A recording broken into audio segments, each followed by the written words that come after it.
2013ஆம் ஆண்டு அக்டோபர் மாதம் 25 சென்டிமீட்டரும், 2019ஆம் ஆண்டு அக்டோபர் மாதம் 25 சென்டிமீட்டரும் பதிவானுச்சு. அதனைத் தொடர்ந்து 2025இல் அக்டோபர் மாதத்துல 23 சென்டிமீட்டர் மழை கிடைத்திருக்கு. அதே போல நமக்கு ஒட்டுமொத்த தமிழகமுமே இயல்புக்கு அதிகம் என்ற நிலையில அக்டோபர் மாதம் நிறைவு பெற்றது. இந்த சூழல்ல அந்த மோன்தா புயல் வடக்கு நோக்கி சென்று கடல் சார்ந்த அலைவுகள்லாம் சாதகமற்ற நிலைக்கு சென்றதன் காரணமா நவம்பரின் முதல் 2 வாரங்கள்ல பருவமழை சற்று தொய்வடையும். அதே போல வெப்பமும் பனிப்பொழிவும் அதிகரித்து காணப்படும். ஆங்காங்கே வெப்பச்சலன இடிமழை பதிவாகும் அப்படின்னு எதிர்பார்த்திருந்தோம். அதே போல நவம்பரின் முதல் 2 வாரங்கள் 15ஆம் தேதி வரைக்குமே தமிழகத்துல பெரிதாக வடகிழக்கு பருவமழை குறிப்பிடும் அளவிற்கு மழை இல்லை. 12ஆம் தேதிக்கு பிறகுதான் முழுமையான வடகிழக்கு காற்றே வந்துச்சு. நமக்கு நவம்பர் முதல் வாரத்துல எல்லாம் பார்த்தோம், வெப்பமான நாட்கள் அதிகமா இருந்துச்சு, பருவமழை காலம் போலவே இல்லை.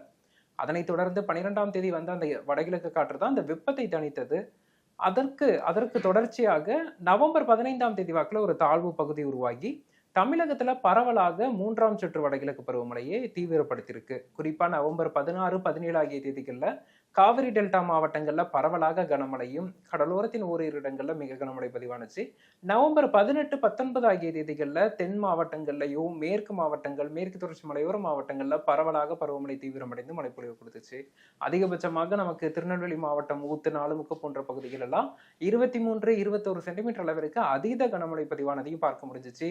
தூத்துக்குடி போன்ற மாவட்டங்கள்ல பரவலாக கனமழை பதிவானதையும் பார்க்க முடிந்தது.